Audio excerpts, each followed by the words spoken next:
ఏదో రిటైర్డ్ అయిపోయి వెళ్ళిపోతారు అనుకుంటున్నారేమో, రిటైర్డ్ అయిపోయినా పిలిపిస్తాం. లేకపోతే తిరుపతిలో ఆయన సుబ్బరాయుడు ఉన్నాడు, చంద్రబాబు నాయుడు తెలంగాణ నుంచి తెచ్చుకున్నాడు డెప్యుటేషన్ మీద. ఆయన ఏదో డెప్యుటేషన్కి మళ్ళీ తెలంగాణ వెళ్ళిపోతాను అనుకుంటున్నాడేమో, తెలంగాణ నుంచి మళ్ళీ పిలిపిస్తాం. సప్త సముద్రాల అవతలున్నా కూడా పిలిపిస్తాం. ప్రతి పోలీస్ ఆఫీసర్కు చెప్తా ఉన్నాం, చూస్తూ ఊరుకోం. చట్టం మీద చట్టం దగ్గర దోషులుగా నిలబెడతాం. గత వైసీపీ నాయకులు, గత ముఖ్యమంత్రి ఆయన పోలీస్ అధికారులను బెదిరిస్తూ ఉన్నారు.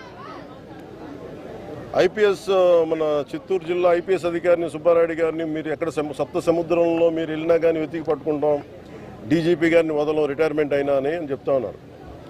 నేను చెప్తా ఉన్నాను, వాళ్ళనే కాదు ఎవరైనా సరే మీరు అధికారులకి ఇలాంటి థ్రెట్స్ ఇచ్చి మీరు కనుక వాళ్ళ మీద చిన్న ఈగ వాలిన, వాళ్ళ మీద చిన్న గీటు పడ్డా కూడా మీరే బాధ్యత వహించాల్సి వస్తుంది. దీన్ని సుమోటోగా కింద తీసుకుంటాం. ఇది నేను అధికారులు వాళ్ళకి కర్తవ్యాన్ని నిర్వర్తిస్తుంటే మీరు ఇలా బెదిరిస్తే అధికారులు ఎవరు బెదిరిపోరు.